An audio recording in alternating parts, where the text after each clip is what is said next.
good evening. Connery Curious! Saga, Last Crusade, You Only Live Twice, and the Anderson Tapes, Murder on the Orient Express. You never know what the wheel's gonna spin next. Marty and a woman of straw, and a wounded man in Africa. We are curious of the filmography of Sir Sean Connery.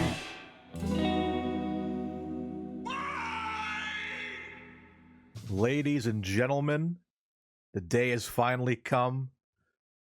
Mario Lima and Dylan Titus together. Not together, but kind of together. On the mic. This is something we've talked about for so long. Dylan, how you doing? I'm doing pretty darn well today. Well, actually, I mean, not gonna lie, today has been an interesting day. Not entirely positive, but ending it in a more positive fashion. Talking Same here, about man. films of Sean Connery. Yes, we are. For those, if you haven't read the title already, first of all, I'm surprised you even clicked on the link. But hey, we are doing a crazy idea that kind of started off as like a one-off thing. I think I just kind of made a joke saying Connery Curious. Now it's be a fun podcast. And Dylan said, "Let's do a podcast." on. I think you. If I don't mean to sound like I'm hogging credit or anything, but I think I came up with Connery Curious. But I think we were talking about just the concept of covering all of his filmography. Yeah. Did you come up with the phrase Connery Curious, or did I? I don't even remember. It was a while ago at this point. I don't think it was exactly Connery Curious, but I think I said like curious about Connery. Yeah. And that's when it kind of came up. And I said, oh, that'd be a funny podcast name. And you said, yeah, how about Connery Curious? I'm like, that sounds hilarious too. And like what should we do? So basically, yeah, we're going to try and go. For those who know us and don't know us, me and Dylan have kind of always bonded over James Bond. We'll be getting into that. Yeah, so both our bonding through the years and James Bond. Yes, all the Bonds. So yeah, we've always kind of really based our relationship on James Bond movies. We always talk about Bond and like we get together, we watch films and all that. Let's give them a little background of us then. We met in college. Yeah, CCRI. New England Tech. New England Tech, yes. Did you go to CCRI? I did go to CCRI. I went there first, and then I was like, oh, I could probably get something interesting out of New England Tech, so I moved there. Friendships. And yeah, that was the most I got out of college was just friendships. Same. Yeah, Strangely, it was with a lot of people that I would end up meeting in the music scene anyway. Yeah, honestly, yeah, we would. I think we would have crossed paths somehow. You know, with our like Sean Murphy and Eric Gary. Yeah, that just stayed in the Providence music scene anyway. So I think we would have at some point. But yeah, it was kind of like we just kind of first our stuff was kind of like music. We both enjoyed Rush and I think we clicked right off the bat because I think you had a Rush shirt on. Probably, yeah, that sounds right. And yeah, I forgot how we really connected on James Bond. But I think I mentioned James Bond once. And like, oh, you like James Bond too? And like, we just gotta. No, I just like the first one. Hey. Oh, but yeah, that was insane. But like, so yeah, it's funny. What was your first James Bond? I don't know if I've ever asked you this. What was your first Bond movie you ever saw? Oh gosh. This is not a James Bond podcast, by the way, for the listeners. Oh, Only in fragment. Like, I think. Well, hold on a second. I'm just going to do some quick math here, and then I will answer your question. I would say about 30% Bond. Well, no, I think it's more like 10. Maybe 10%. So 2 through 7. So we have 74 films, and he did 7 Bond films. So 10%, just under 10%. So 10%, okay. So this is a 10% a James Bond podcast, which means this is a J podcast, if you count the space as a letter. Yeah. But yeah. Sorry, I just need a drink of water there. My first Bond film, I think as a kid, may have been Spy Who Loved Me, because it was on TV all the time. I remember it being on AMC a lot, and elements of that were just the tombs of kiosk. The kiosk of tombs. Welcome to my kiosk. Would you like some tombs? I sell little miniature keychain tombs. I set up my kiosk in the mall. How about you? What was your first Bond film? I think it was. I think it must have been Goldfinger. Yeah, because like the standard, right? yeah, because it's funny because it's funny. My first introduction to Bond was actually GoldenEye on Nintendo 64 was the game, That was so and many people's introduction. That yeah, was a generation's introduction. but it was funny because, and I remember that Goldfinger was the first one, so I didn't know what James Bond was at that point, and then my mom would watch these old films with this man with these machine gun cars and other stuff, and I got kind of sucked in, and I started watching, and I think the first one was Goldfinger because that golf scene when they get to the golf club and Connery walks out into like the kind of road there, and Odd Job shows up for the first time. And you hear Goldfinger, "Oh, you must excuse the Odd Job." And I'm like, "Odd Job?" I'm like, "He looks familiar. Odd Job's in the video game I play, GoldenEye." And so I go to get my case. But this guy's finger is gold, Yeah. not his eye. What's going This doesn't make any sense. So much gold. So yeah, I made that connection. I was like, oh, so this is what GoldenEye is. It's a James Bond thing. I didn't think there was any other James Bond in the world. I thought Pierce Brosnan was the only one. And it was just what did you think it was just a video game, or had you seen the film? I thought it was just a video game. It was just that because that was the first thing I saw. It was like cool video game series. Yeah, and so and so the rest was history. Really, I watched Goldfinger, then I was like, I found out that this was the third film. Comparatively, that would be like seeing Help and thinking that the Beatles were comedians. Yeah. Really? Yeah. And then you discover like, oh wait, they made that music? Yeah. That even movie stars, they're musicians. Crazy. But yeah, that was my first introduction to Bond and to Sean Connery. So I think it's fitting that, we are doing a Sean Connery sort of tribute podcast. Even though my first Bond was not Connery, it was Roger Moore. And actually, upon reflection, when I, as an adult, dove back into James Bond, I did watch Skyfall, but it didn't like make me a huge fan of Bond. But what got me back, like really invested into it as an adult, was I just had a weird craving. I'm like, I just want to watch The Living Daylights. I really want to watch The Living Daylights. I don't know why. It just got in my head. I'm like, people don't really like Timothy Dalton for some reason, I think. I don't know. I didn't know anything really about the culture. I just knew, like, he was in a couple of Bond movies. I want to watch The Living Daylights, and that got me hooked. Really? Yes. And then, of course, that brings you back to Connery and all the others. Yeah, and then you work your way back. Yeah, so really this podcast is, it just stemmed from the curiosity of Sean Connery, where it's like, yeah, we know him as James Bond, and we may know him in a few other ways of like, I know him as, Indiana Jones's father. So I wanted to ask, let's go through the list. Do you have the spreadsheet open? Let's see, let me get it out. You text that to us? I did. Let's see, I'm going to get that but I can send it to you right now as well. Perfect. Yeah, I'll just shoot that over to you.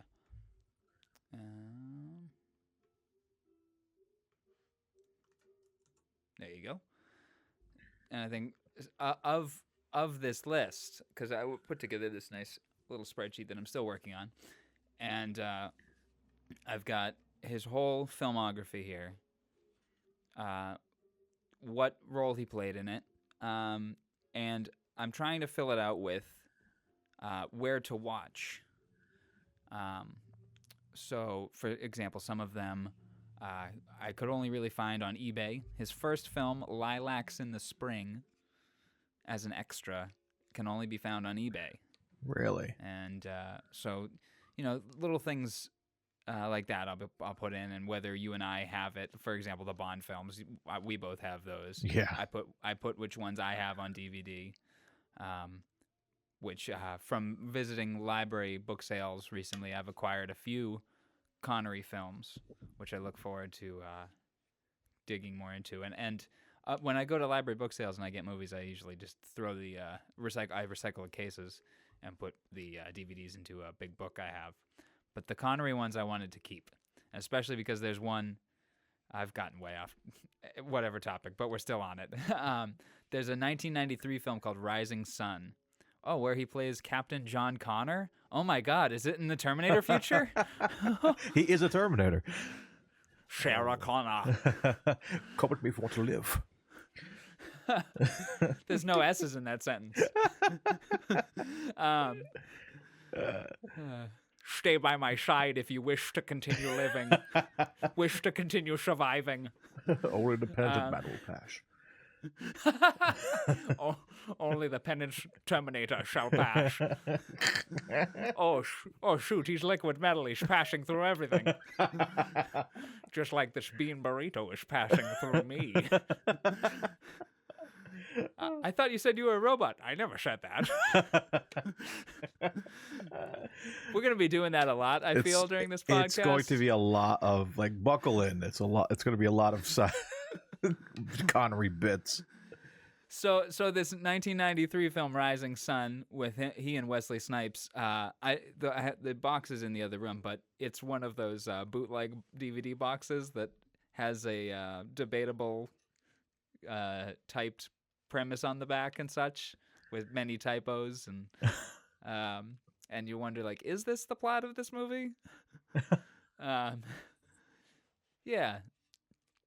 So I think some of those will be worth, while it's not reflective of maybe his work in the film itself, it might be just amusing to go, like, look at this wonky box art that this movie came in. Just, just because, like, you find stuff like that.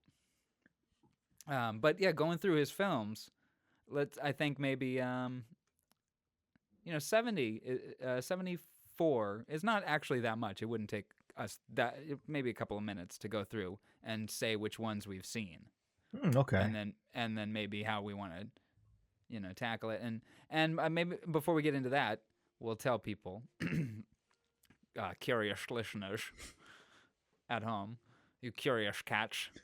We'll come up with a name for you folks, or you guys will. That's your job. I don't know how podcasts podcast. So Mario introduced me to this lovely website here called Wheel of Names, and we have created a wheel of names on which. Oh no! I accidentally spun it. Where are the settings? Oh no. Oh, okay. Well, all right. Didn't remove them. Okay. Forgive me. I don't know technology, and I don't know how to edit this now. It doesn't give me edit settings. I'll figure it out. Anyway, so we created a list with all of the films of Sean Connery in it, and each week we are going to spin the wheel to pick our film for the next week. Only because there's 74 films, and we didn't want to go in order, because that can be a little tricky, I think. And we didn't want to approach it from both ends. There were ways to go about it, and I think you choosing this Wheel of Names way is definitely the best way to go. But maybe I think a good exercise here would just be to go through it chronologically, say which ones we've seen, and maybe if we have an idea for that, what we can do. So, for example, his first one, 1954, Lilacs in the Spring. He's an extra. He's uncredited, so he's basically not in the movie. Probably for a scene, maybe, and he probably walks by and doesn't say anything, or maybe he does. I'm not sure. I need to look more into it, but by all accounts, it just says it was Sean Connery's first role, uncredited extra, and of course, all the DVDs that you can find on eBay are going to use that as their main selling point, that Sean Connery was in it. That could be a fun game to see, like, if we can spot Connery in the film. Like, I wonder if we could find him in his early ones, probably. Yeah. But it looks like that's his only one as an extra, is that one. So it looks like all of these other roles, he at least has a scene or two of prominence. Except for, well, we'll go through it. So for that first one, Lilacs in the Spring, I think because he's an uncredited extra, I think maybe we should do that as a bonus episode down the line in some fashion, if people want it. Only because if he's not in it for most of this film, do we want to sit through it?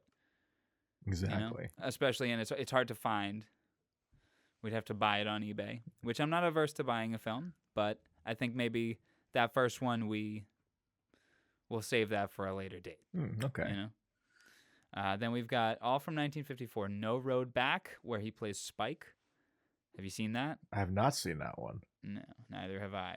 We'll go through as we say them. We'll just say whether we've seen it or not. Hell Drivers as Johnny Cates. No. Not here as well. Action of the Tiger as Mike. Mike. No, I have not seen that one. All right, then he's got a 3-year break between films from 1954 to 1957's Time Lock, where he plays Second Welder. Oh, that's where he has a breakout role right there. Second Welder.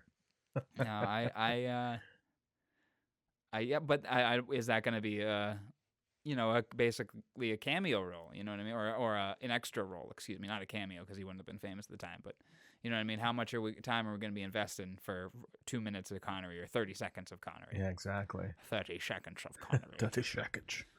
That's a podcast. Right. If you know what, we could do it. We could do a 30-second podcast. 30-second podcast. After every episode, we could record a 30-second podcast. You know what I mean? Just do and each of us get 30 seconds. Perfect. Let's go. All right, clock begins, and we run down. You say everything that's on your mind in terms of what we just covered. You get 30 seconds to cover what we just covered and what's coming up next and your thoughts on it. I like that. 30 seconds of Connery. 30 seconds. So then we got 1958, Another Time, Another Place, which also that came after Time Lock, so it should have been Another Time, Another Lock, where he plays Mark Trevor. So for most of these early films, I have not seen anything. For this whole list up until Dr. No, I haven't seen them. I think same here, yeah. There was that one Disney one I mentioned. Darby O'Gill and the Little People, which is our next film. Is that one? Yeah, so that's the only one I've only saw in passing on Disney Plus, where I was kind of like, wait, Connery's in this? And then I think I saw a clip on YouTube, and he's singing. Yes, he sings in that film. And it's fascinating me because it sounds just like his singing voice in Dr. No. So I was like, wow, he really is singing. It's hilarious. Underneath the mango tree. My honey and me.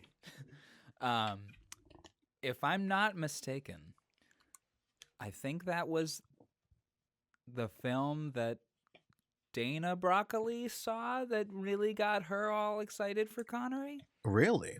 I think. I'll have to do my research. Anyway, he plays Michael McBride in that film. In 1959, also 1959, excuse me, is Tarzan's Greatest Adventures. He plays O'Banion.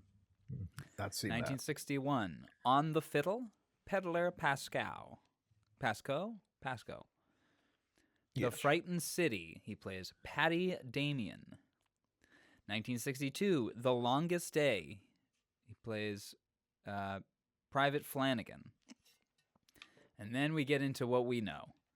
3 films in a row. Dr. No, 62. From Russia with Love, 63. Goldfinger, 64. He had a good couple of years. Maybe not pay-wise, but famous-wise. What a time to be alive, having a Bond movie every year. Right. And the Beatles were just coming to existence. Yeah. You know? Not existence, but prominence. Yes. Then after that, we've got Marnie, where he plays Mark Rutland, which I have not seen. That's a Hitchcock film, and I'm really looking forward to that one. Woman of Straw, where he plays Anthony Richmond, not by. If you feel this is taking too long, just let me know. Oh no, we're fine. So then the next film I have seen. This is The Hill, where he plays Joe Roberts. I really, really like this film, 1965's The Hill, and I'm really looking forward to rewatching it and hearing what you think of it. Absolutely. What's the kind of base story?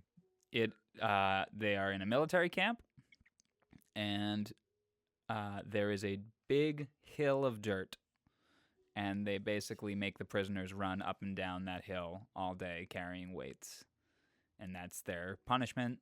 And I'm probably not describing it very well, but it is a very, very good war film that doesn't really involve war.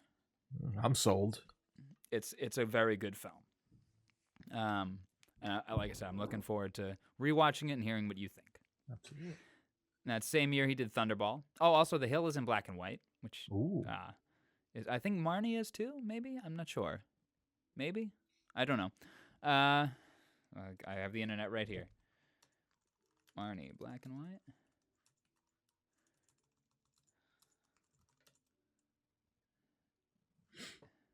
Sorry. Now I'm curious, and you go ahead and fill in. You can keep going down the list here. Let's see. So where are we at? So we're at Thunderball. Oh boy. Which another one I believe we saw a couple times. Plays James Bond. Then we go up to 1966. Oh, it's going to be an interesting one. Un Monde Nouveau. Un Monde Nouveau. Is that French? He plays himself. Oh, okay. It looks like Marnie was in color and in black and white. Oh. We'll find out when we watch it. We will. If anyone is listening and they can fill us in on more information, please go right ahead. Absolutely. Oh, and then after that is A Fine Madness, which I'm really looking forward to seeing that one. Do you know why? Why is that? You know who that was directed by? Go ahead and click on the link and see who that was directed by. Let's see. Irving Kershner, really? Oh, yeah. Ooh. Director of The Empire Strikes Back and 1983's Never Say Never Again. Let's go. He plays Samson Shillito. Shillito, yes. Shillito, and then You Only Live Twice. Samson Shillito only lives twice. Which was his last Bond, hopefully for him, but not as time turned out. Then The Bowler and the Bunnet as himself, which is a documentary that he directed. So is that, so kind of going back, that Un Monde Nouveau, is that also a documentary? Well, each of those titles click to the Wikipedia link. So it looks like, okay, it's a French-Italian drama film directed by Vittorio De Sica. Most notably, it features Sean Connery as himself. Harry Saltzman produced the film. That explains that. Sean Connery as playing himself, uncredited. Carlo tries getting a photo of Connery at the Paris premiere of Goldfinger. So it looks like they just used the premiere of Goldfinger and shot a scene. And probably had Connery in it, completely unknown to himself. So and of course, you know what? Harry Saltzman at times sounds like a madman, so I wouldn't be surprised. Yeah, go ahead, shoot the movie at the premiere. Do it. Go right ahead. All right, Shalico. He plays Shalico. Shalico. You can't even do that one with his voice. It's just normal. Shalico. No, it's Salico. Shalico. Oh, this looks fun. A little bit of a Western. Okay. Yeah, what is that? Okay. A British German-American Western film. Bridget Bardot. Ooh, and this is a riveting podcast. We're just reading Wikipedia pages silently to ourselves. Well, I'm looking forward to that. If he's doing a Western, especially if he's doing an American accent, because it's in New Mexico. Oh yeah, that's gonna be interesting. A former U.S. cavalry officer with a personal interest in keeping non-Indians off Indian land. Okay, I'm looking forward to watching that. It was not a box office success, though. Oh. $5 million budget, $1 million return. Oh, wait, it was hugely successful, though it made little profit. All right, well, I'm looking forward. Oh, I gotta sneeze. Sorry. And there it is. And there it is. Thank you. Yes. I'll mute them. Sheesh. So after Shalico, which I'm looking forward to watch, just based on the premise of that, of him being a protector of Native American land, but I also just the concept of him doing a U.S. cavalry marshal's accent, it's going to be interesting. So The Red Tent is next from 1969, and I have seen that one, and I really enjoyed it. It's long. It's almost 3 hours long. Really? Yes. And he plays a real person named Roald Amundsen. And it is a really, really good film about an airship that goes down in the Arctic. And yeah, absolutely fantastic film. Connery is not the lead in it. He plays a kind of a passive character, a mentor character to the main character, that kind of just comes and goes throughout the story, but plays an important role in it. And he's very good. This is 69, and he's already starting to look older, but they also make him up to look much older. Really? And I think they give him a white wig. So after that is the Molly Maguires. That is the funniest name I've ever heard, where he plays Jack Kehoe. Molly Maguires. We're an Irish 19th century secret society active in Ireland, Liverpool, and parts of the eastern United States, best known for their activism amongst Irish Americans and Irish immigrant coal miners in Pennsylvania. After a series of often violent conflicts, 20 suspected members of the Molly Maguires were convicted of murder and other crimes and were executed by hanging in 1877 and 1878. That's going to be an interesting premise for a film. Absolutely. After that, we have the Anderson tapes from 1971, another film which I have seen. Okay. After Connery passed away a couple years ago, I kind of went on a little binge of watching some of his films. So The Hill was one, Red Tent was another, and I also have that soundtrack on vinyl for the Red Tent. Really? It's a very good soundtrack. The music is Ennio Morricone. Oh. It's very good. Am I correct on that? Yeah, music by Ennio Morricone. And the Anderson tapes is very good. Duke Anderson is the character he plays, and it's just basically a heist movie. He gets out of prison, and he promises to be good, but he's going to pull one more heist. Ooh. And it is really fun. Then after that, we got Diamonds Are Forever. Which yes. I think that one holds a special place in both of our hearts, just for how Yes. ridiculous it is. One of the most quotable Bond movies for me. Oh, for sure. Oh. Lay off that tutor, Charlie. You'll get a shot in the mouth. I didn't know there was a pool down there. I say that all the time.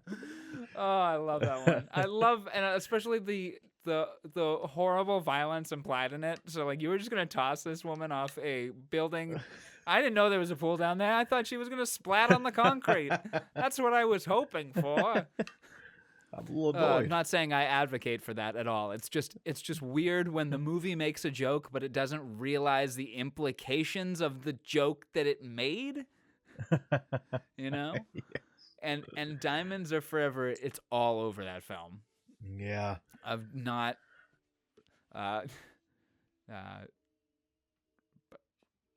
right idea, but wrong pussy. Wrong pushing. Yes, yeah. I delivered it incorrectly, but Oh, so good. I'm excited to rewatch it. Just for that. I am always excited to rewatch that film.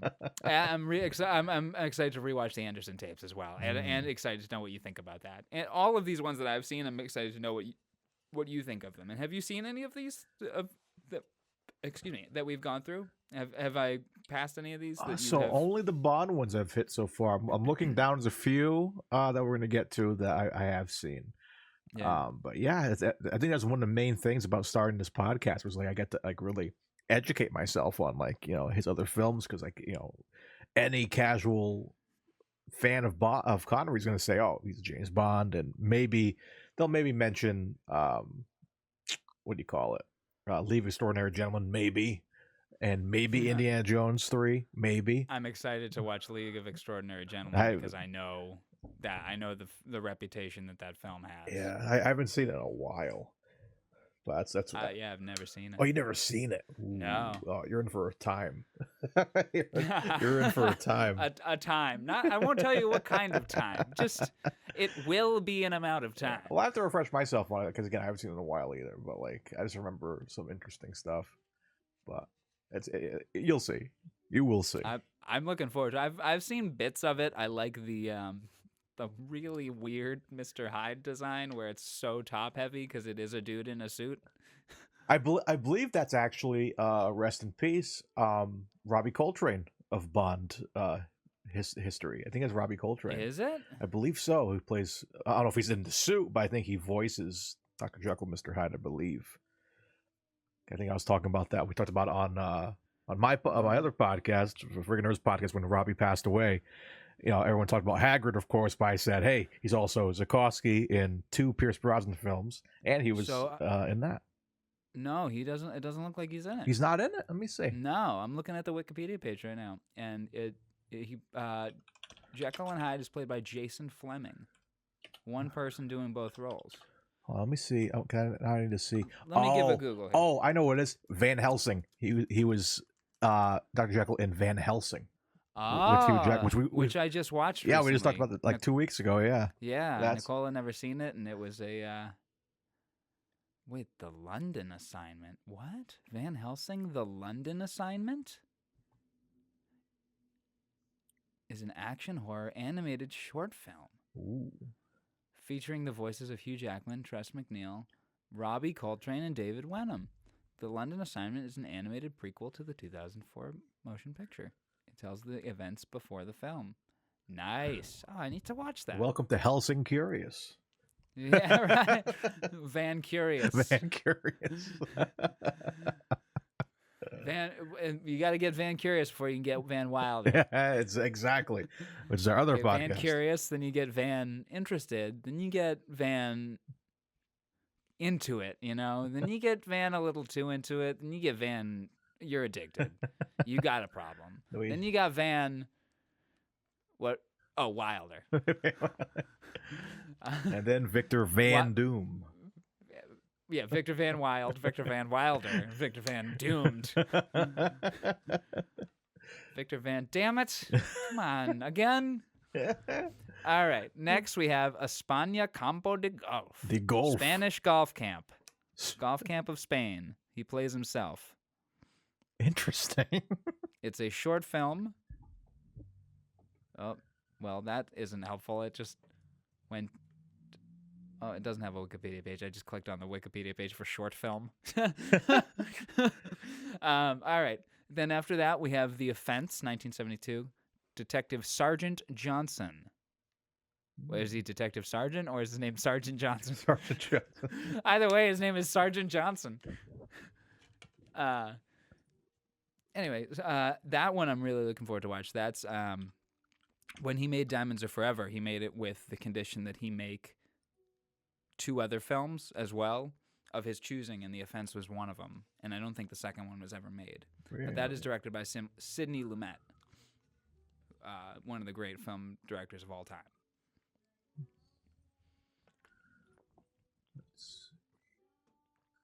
And then we're on to... Excuse me. Zardoz after that. He plays Zed. Have you ever seen Zardoz? I've not seen that. Neither have I. I'm looking forward to that because I know of the red suit, and that's it. That's all I know. Oh, yeah, like the little, like the kind of, the Borat kind of thing going on almost. Yeah. I have no idea what that film is other than schlocky sci-fi, but I'm really looking forward to watching it. I'm interested too. After that, Murder on the Orient Express. That Colonel Arbuthnot. You've seen that one? That I have seen because I did not realize that the 2017 film was a remake of this. I had no idea. Well, it's the books, the Agatha Christie books. Yeah, the books, yeah. But I had no idea there was a film that existed, and when I found out about that, I said, wow, Connery was in this. This is fantastic. So I ended up watching it like not too long ago.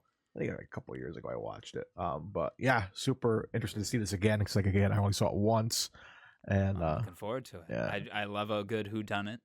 Nicole and I rewatched the Scream films recently, and those are great whodunits. Just reminds you of how good a good whodunit can be when it's done right. Sidetrack. One fun whodunit is one fun whodunit. No, fun whodunit. Steve Martin Short. Only Murders. Only Murders. What a fun show. I've heard good things about that. Oh yeah, it just finished second season. I think third season's on its way. Really fun binge. I suggest binging it because you're gonna want more. I feel if you get into it. So that's another one. I dig it. I just did a little binge of Obi-Wan Kenobi, which we can talk about after this podcast. Yes, of course. It doesn't. But can you imagine if Sean Connery was in the Star Wars universe? Ooh. If he was Obi-Wan instead of, no, he would have been too young. I would have liked him to be. No, actually, he would have looked old enough. Yeah, I would say switch one of his other Bond co-stars, have him be Count Dooku. That would have been interesting.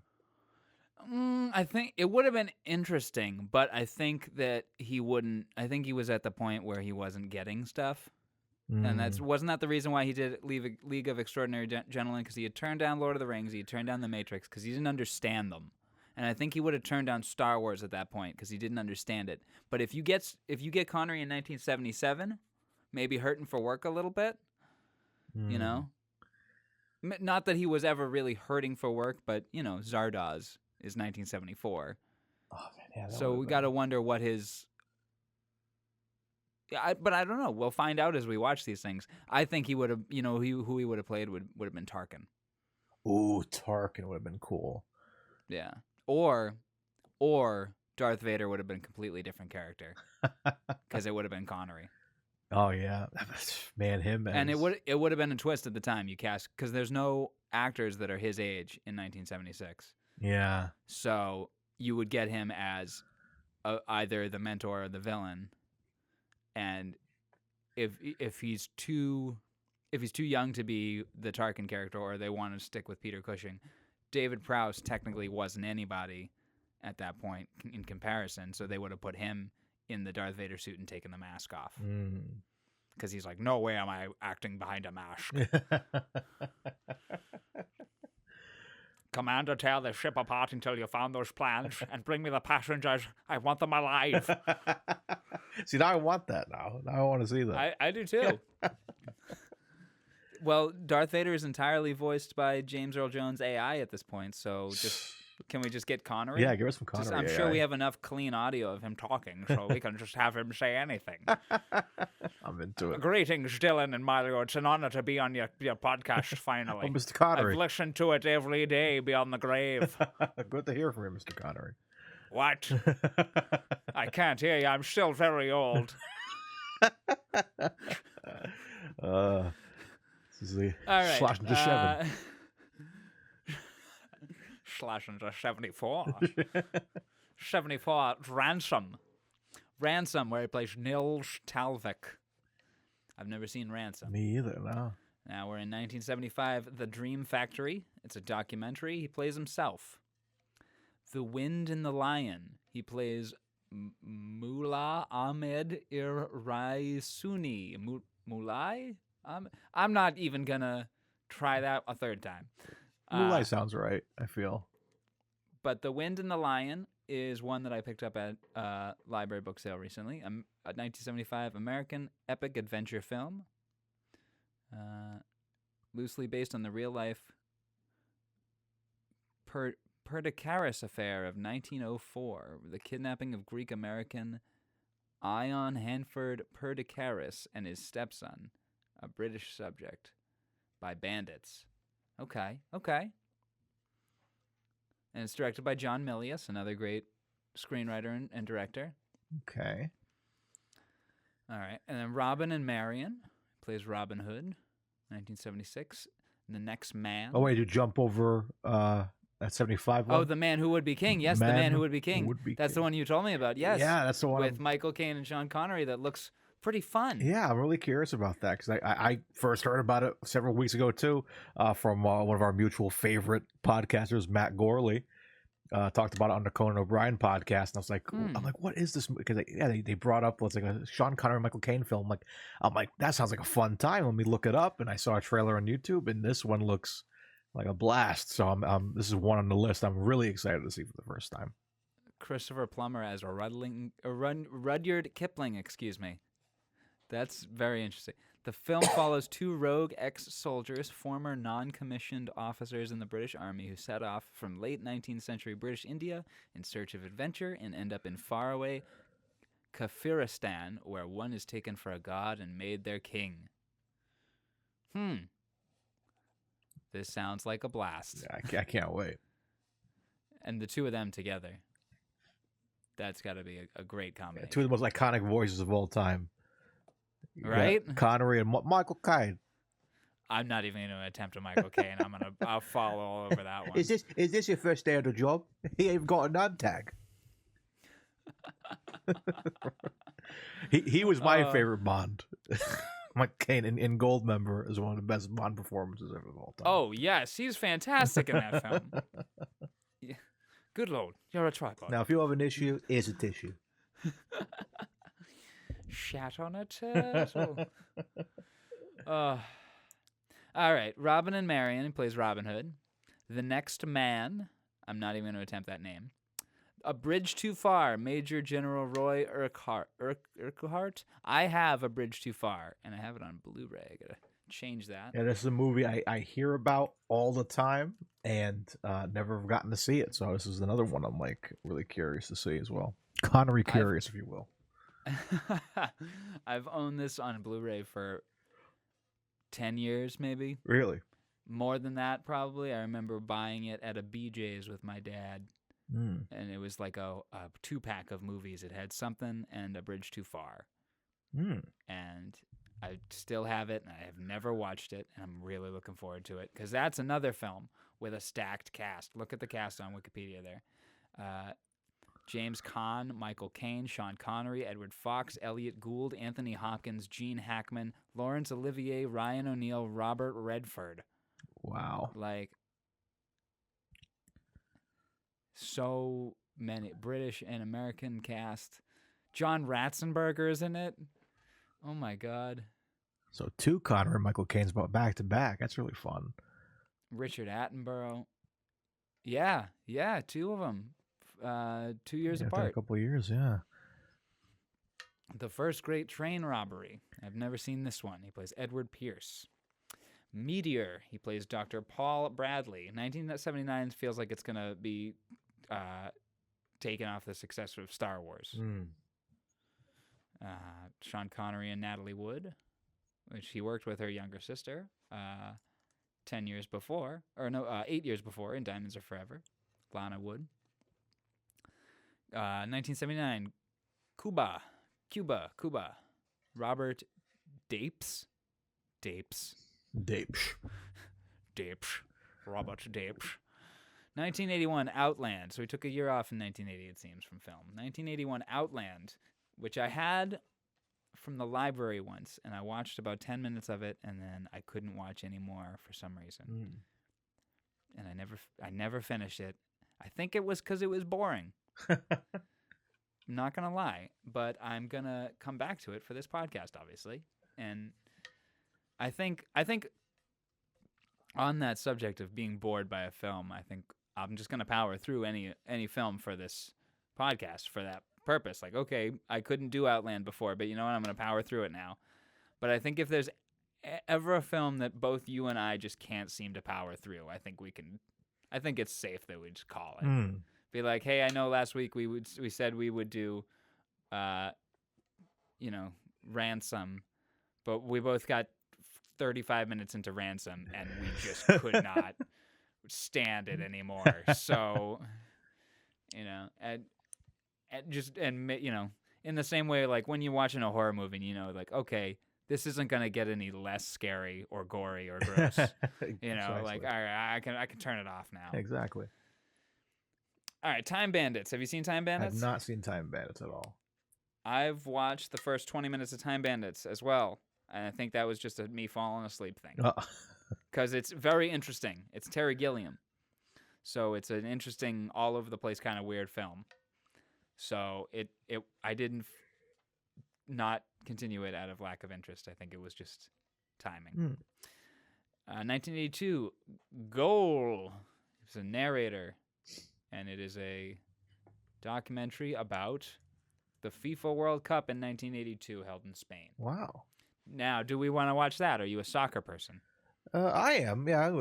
Definitely in the family as well, so I think it'd be interesting to, that could maybe be a paywall thing as well, a Patreon one, I mean. Okay. So possibly, so yeah. Because if it's a documentary, so it's probably not going to be the whole game. Probably just him, setting up of the World Cup. Watch, that was a shocker ball. Yes, they decided it was probably best to be round instead of cube. I used to play cue ball when I was a youngster. Soccer cube.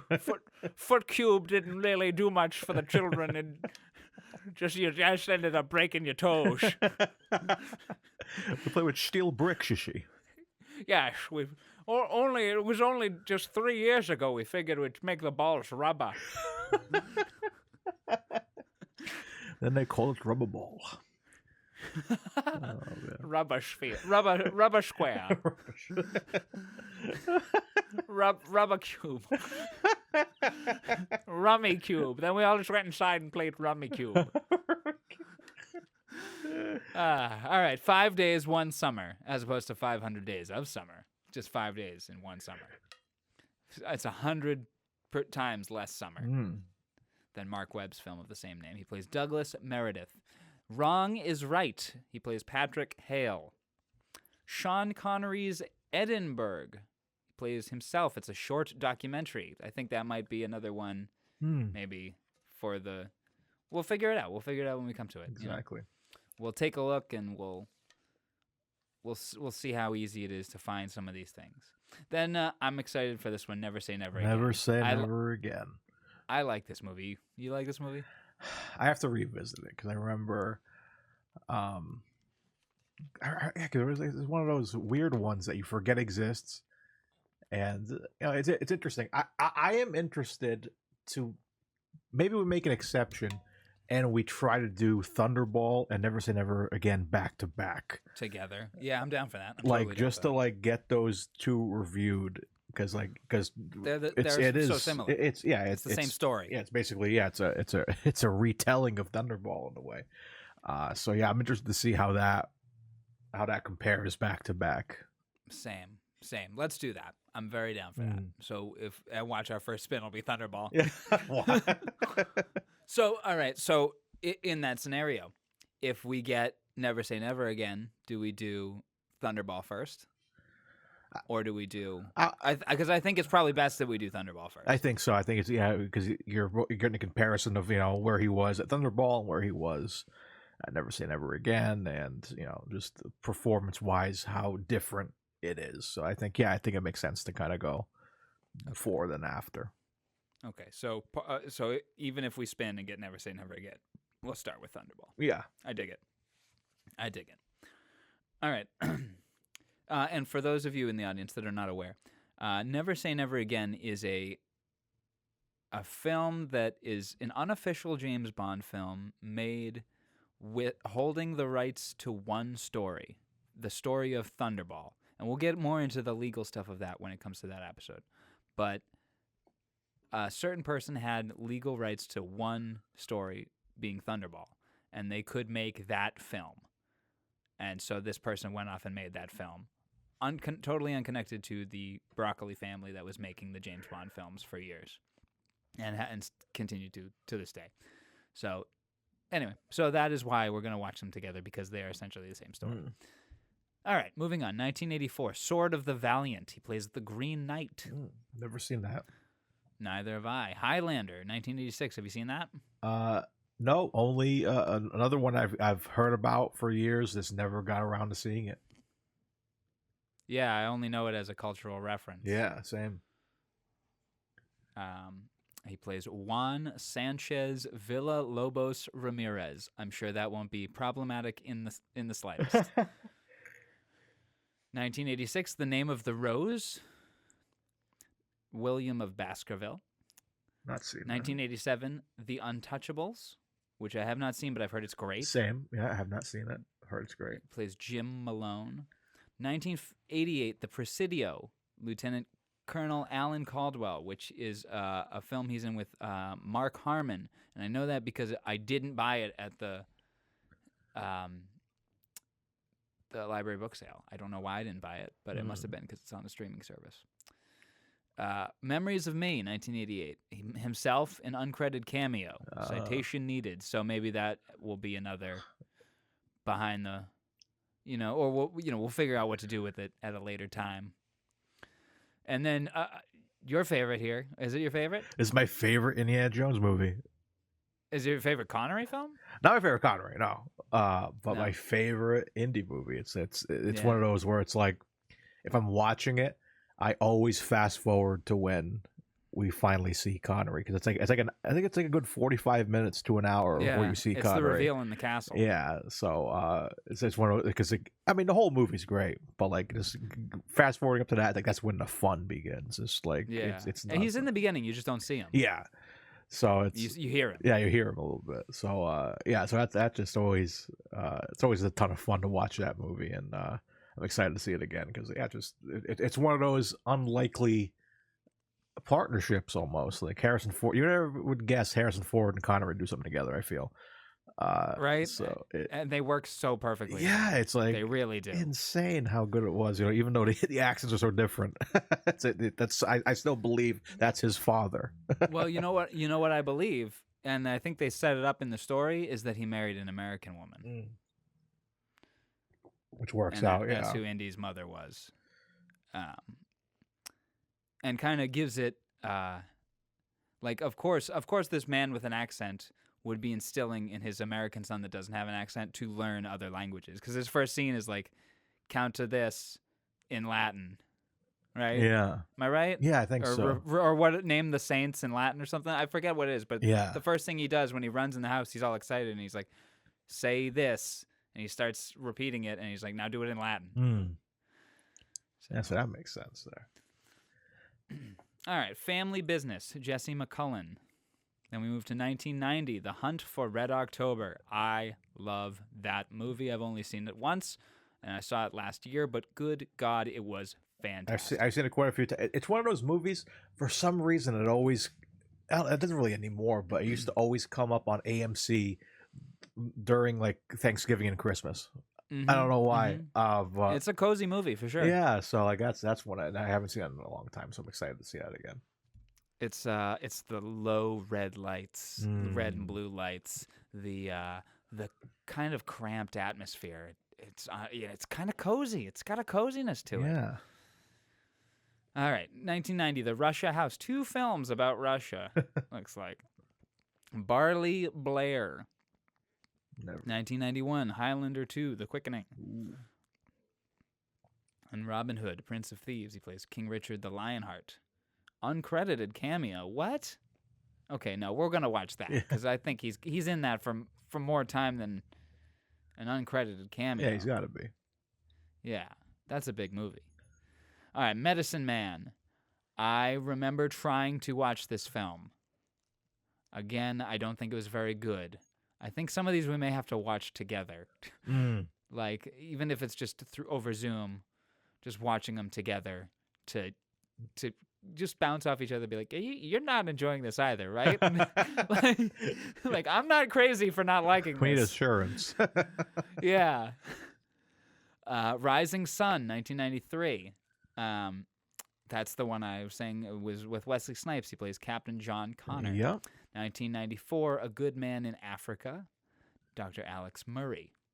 1995, 2 films. He was in Just Cause as Paul Armstrong, or Just Cuz. At First Night as King Arthur. First Night is awesome. I love First Night. Yeah, that's actually that's one of my mom's favorite movies of all time. Really? Shit. Another like my mom's is what was like the my introduction to Connery. She introduced me to Goldfinger and all that, and then she showed me this, and I was like, oh wow, it's really fun. It's him and Richard Gere. But he plays a fantastic King Arthur, and it's just so cool. It's like Game of Thrones for Game of Thrones almost. It's a lot of it's really cool, and is it fun? Yeah, it's fun. Yeah, it's very very good performance, and yeah, it's Connery as King Arthur. What else could him knights of the Round Table? Yeah, and they put the swords down and shit. It's just fucking badass. Absence of magical elements. Yeah, and it was directed by Jerry Zucker. Yep. Wow.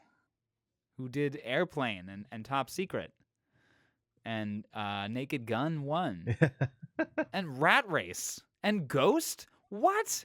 He directed Ghost? Yeah, that's a fun one. I'm looking forward to. So you never, so I'm looking you forward to never it. seen it? I've never seen it. That's No, interesting. I'm looking forward to it. It's on YouTube. Oh, perfect. I might have the DVD actually too. I could look around. I might used to have Oh, it. beautiful. I find it all. And so, right here we got two mythical movies in a row: First Night and then Dragonheart, Yes. 1996, where he voices a dragon with Dennis Quaid. Yes. That'd be an interesting. That would actually be an interesting double pairing. I'm not gonna lie. Yeah, honestly, yeah. And maybe that with Sword of the Valiant. It's a dramatic fantasy film. You know what? That would actually be cool. As we go through these, we find out what films pair well with other films. Yeah, we like Fantasy Week. We'll do like do a Connery Film Festival. Yeah, Over Twitch or something, right? yeah, that could be fun. Yeah. There we go. All right, and then The Rock. Have you seen The Rock? I've seen it once, so I've never seen it. so it's one of those of like it's kind of like his main. If you look at like Connery's like front page, it's like this is like one of the films besides the Bond films that you see up. So pretty popular. I believe Nicolas Cage is in this one. Yes, and I've heard that it's Michael Bay's best film. Probably. Which I am looking forward to watch it because I have heard that it is a very good film. Yeah, so that's gonna be fun to see. Then after that, we're almost at the end here, folks. 1998, The Avengers. Found that one at the DVD sale at the library recently. Sir August de Winter. Ah, yes. I'm looking forward to that because I know how crazy it is. I've seen clips of it. The board meeting where he is dressed as a giant Grateful Dead bear, right? Do you know what I'm talking about? Have you seen this? I've seen pictures of it, yeah, but I've never seen the movie. I've never seen it in full either, which also I think right now is a good time to mention I think the first movie that you and I ever saw together was The Avengers. Yes, I think it was. I think not this The Avengers, not 1998's The Avengers, 2012's The Avengers. Marvel's Avengers. Oh man! And we went to the mall to get tickets. You, me, and Matt Benoit. Shout out Matt Benoit if you're out there. We miss you. Get in touch with us, my friend. And we went to go see The Avengers. I think we went on our lunch break or something, or some break between classes. No, I think we took the day off. I remember it was like a because we had issues getting tickets early in the day, so we had to go out and get them at night, I believe, or something like that. Yes, and then the only tickets we could get for even the night showing was in IMAX 3D, and we were all the way at the bottom, all the way to the right. So our necks were cranked up, viewing a dark 3D image that wasn't very 3D because we were at the bottom of it. We both with very stiff necks when they had the big Thanos reveal. Only me and you yelled out, "Whoa! They're doing Thanos!" Right? But even still, that theater was jam-packed, so it was like a cultural landmark at the time. Can you believe that film's 10 years old? We've known each other for 10 years, man. Over 10 years, at least. Yeah, because look at that, and look how much has changed. Now we have like we have Kang the Conqueror's upon us in the MCU. Now we have so many different things. Right? We have like 1,000 Spider-Men. It's crazy. Do you remember leaving the Avengers and just going like, that worked? Holy cow, they've never done anything like that, of taking all these movies and putting them together and making it work as a movie. That we didn't even have to see all those other movies, and this movie worked. Yeah, it was such a journey, because I remember the build to that was so special, and just like, oh cool, Iron Man's a thing. Oh cool, they might kick the Hulk at some point. Oh cool, Steve Rogers is a thing, Thor's a thing. Yeah, and Thor's hammer is at the end of Iron Man too. Yeah, and so it's like, I'm like, cool, we might get an Avengers movie. I don't know how it's gonna work, but And then it blew our minds. And now we're like ruined pop culture forever. Yeah, and now we're like we had the Infinity War and Endgame, like 2-3 hour movies, just fighting Thanos. Who would Sean Connery have been in the MCU before he died? Because he died in 2019. So put him in an MCU movie and swap him out with another actor before 2019. Oh man, I could have seen him maybe as. Give him like Thunderbolt Ross. Yeah, that's what I was thinking as well. Which is funny because but it's just because the age and the gruffness. Yeah, well, the and ironic, his son in Indiana Jones is now going to be Thunderbolt Yep. Ross. So how funny is Yep. that? That or maybe even Nick Fury. Why not? Like have him like he's running things with Shield. Like that'd be interesting. Maybe make him Odin. Oh yeah, you know what? That's Odin would be great. Would have been Odin. Yep. You called it. You'll get a piece of that in First Night. Like if you look at his performance First Night, that could be Odin almost. Oh, okay. I'm excited for this. Ooh, you got me excited for First Night. It's gonna be fun. Let's see what are the last bits we have here. Moving on. Playing by Heart, he plays Paul. Then Entrapment, he plays Robert McDougall, and I found Entrapment at the library book sale as well. That is him and Catherine Zeta-Jones. Ooh. Then we've got Finding Forrester from 2000. William Forrester. You're the man now, dog. That's that film. Now, our final ones. 2003's The League of Extraordinary Gentlemen. There it is. Plays Alan Quatermain. Now, I'm going to skip one here. I'm going to go ever to Excel. Not the sheet processing document. We're using Google Sheets for that. But 2012's Ever to Excel, he was the narrator, and it was his final film. Now, I'll have to do some more research on what exactly this is. You know what? I'm just going to do it right now. Ever to Excel film.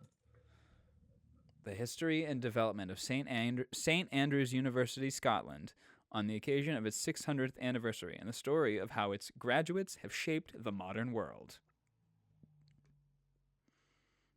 8.5 out of 10. Sean Connery as the narrator. Okay. So we'll have to find where we can find that.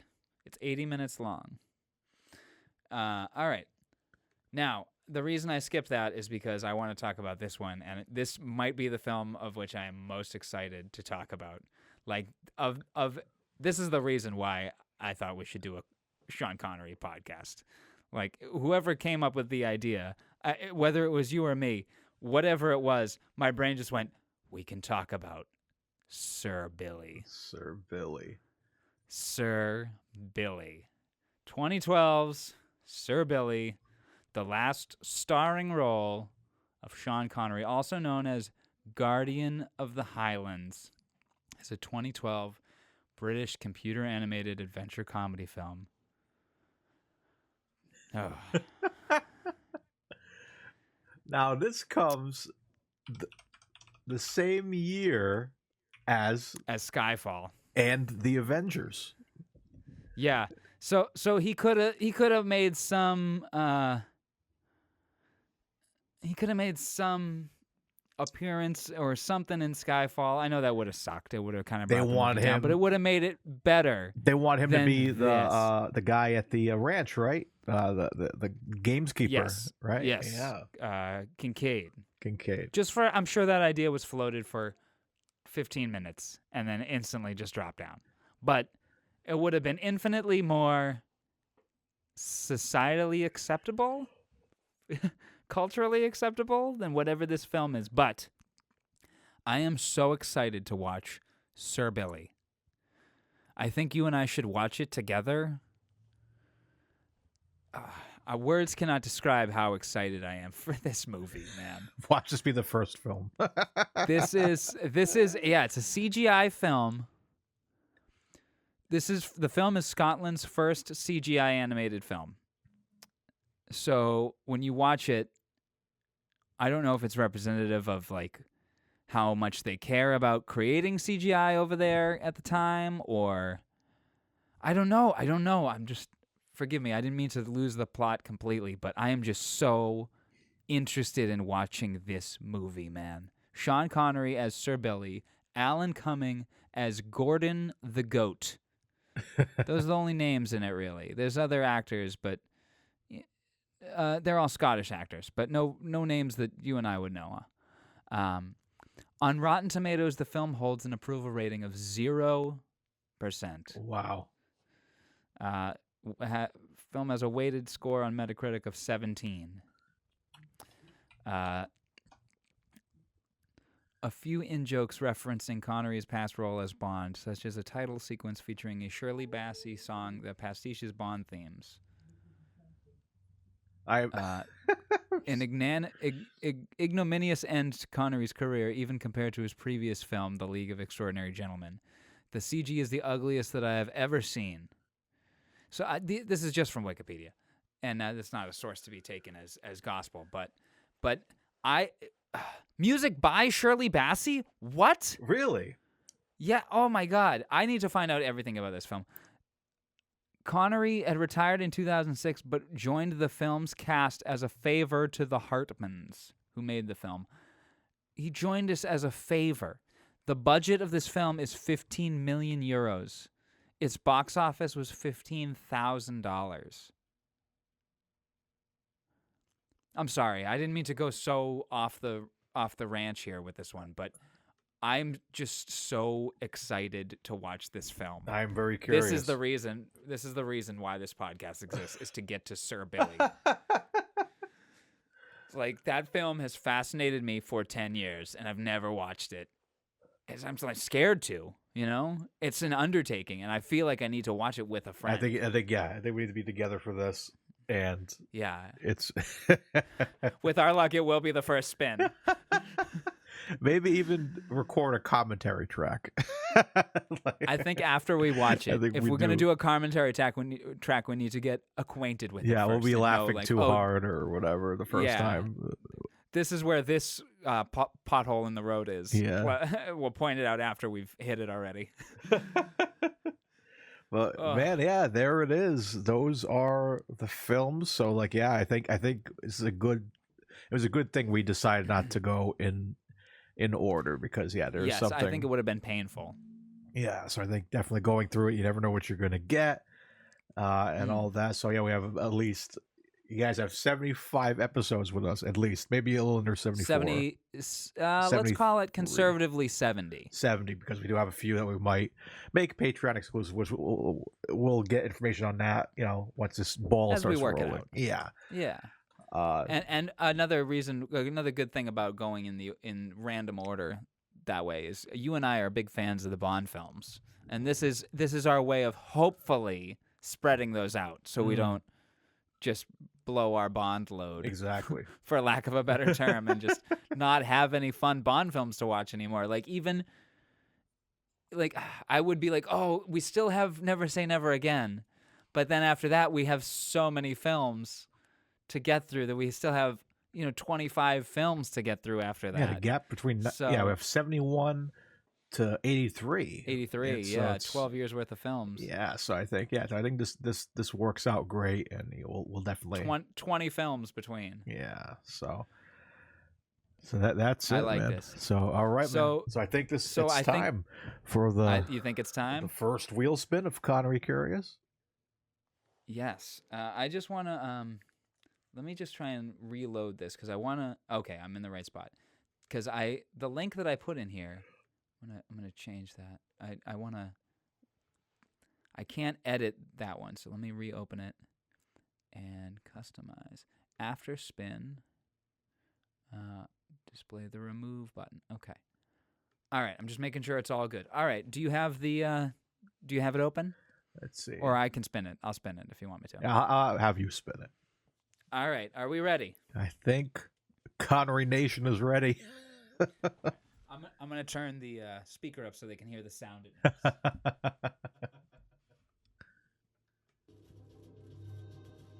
Ooh.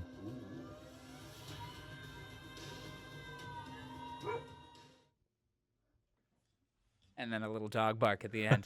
Boy, my friend, you are going to be excited today, because our first film, you want to take a guess at what it is? I'm going to guess.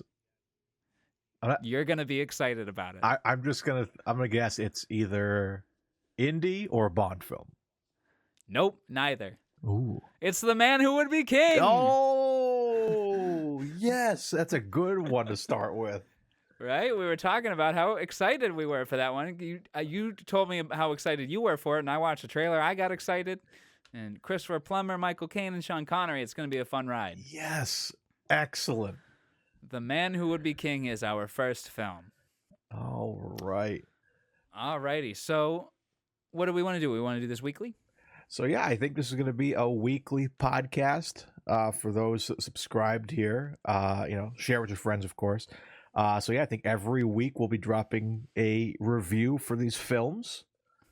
Which looks like maybe we could get through Connery's whole filmography in a year and a half. At least. If we do it that way. At least, yeah. So and then, after every episode, we'll spin the wheel, so you guys will know what film. So if you guys at home want to watch along with us and listen to our discussion afterwards, you guys can have that film ready and all that good stuff. And we'll provide links. We'll probably put together a Twitter or something if that's not burnt down by then. Well, yeah. Yeah, we'll figure out the socials. Yeah, so we can. You ever listen to movie podcasts when you haven't watched the movie? I did once. I forget what it was for though, but very rarely. It depends on how. If I know that the conversation is going to veer in and out of talking about the movie. We mentioned Gorley earlier. With Gorley and Russ, they'll talk for 4 hours, and so they'll barely talk about the movie sometimes. It'll be like, that's okay that I haven't seen consenting adults. I can just listen to them talk. But yeah, so if you're at home and you have access to these films, I would recommend the website Just Watch. They will tell you where you can find these films, and if you can't find them on there, check your local library. And if your local library doesn't have them, check your local library's system, because guaranteed another town's library nearby you will have it, and they'll send it over to your library, and you can pick it up and watch it with us. There you go. So. Or if you're crazy like us, maybe you just want to listen to the podcast first and be like, this seems like an interesting film. Maybe I'll watch it. So who knows? Or not watch it. Oh my God. Maybe we're doing this for the working man. We're getting you guys through these movies so you don't have to. But yeah, well, and also for the working person, if you got a monotonous job, you put your headphones in and listen to us talk Connery. There you go. Listen to us get Connery curious with each other. If you guys enjoy this, there'll be more in the future. We talked about tackling other Bonds, like doing maybe Roger Moore curious. Well, yeah, our second season, we get more curious. Yeah, we can do the limitation, or maybe you guys suggest actors that you would like to hear about in the future. So it could. Yeah, I wouldn't be opposed to that. Yeah, it's like if especially if we're going through this list and an actor comes up that we're like, hey, we were watching A Fine Madness, and some actor came up in this, and they are fascinating, and they've been in 8 films. Let's watch all 8 films. Let's do it. That's it. Something like a John Cazale scenario where every single film they've been in is great, and they've been in 5 films. All right, yeah. So possibilities are endless, guys. So yeah, man. So. Potentially, our connection of our bonding of Bond. Maybe we'll go through each of the Bond actors. I think we had discussed this on the phone beforehand. But if we were to do the same thing, Connery curious, Moore curious, Craig curious, Brosnan curious. I think the most Dalton curious. I think the most interesting one would be George Lazenby's filmography. Yeah, because I have no idea what else he's done. Nope, but also it's all low budget schlock.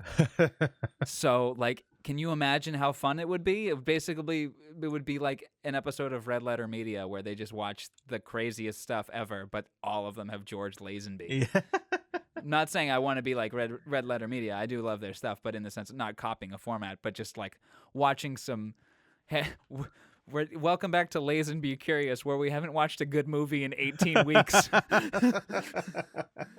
And when we spin the wheel, it's please be Majesties, please be Majesties. Nope, not Majesties again. Straight year of no Majesties. Oh, man. This has been fun, my friend. This has been awesome, man. So, yes. So this is episode 0. Episode 1 will be up soon. So yeah, share with your friends. So we'll let you guys know on the socials about where you can contact us, all that stuff. So I think that's going to do it for us here today. Yeah. We will have our info a little more down packed, our intros and outros a little more down packed come once the podcast gets rolling a little bit. But yeah, we look forward to seeing you in our next episode where we talk about the man who would be king. There's no S's in that. The man who would be king. Yes. Just put a yes at the end. That's usually good. Yes. the man who would speak kings. That's going to do it for us this week for Connery Curious. So we'll see you guys on the next one. And remember, oh, I got one. And remember, stay curious.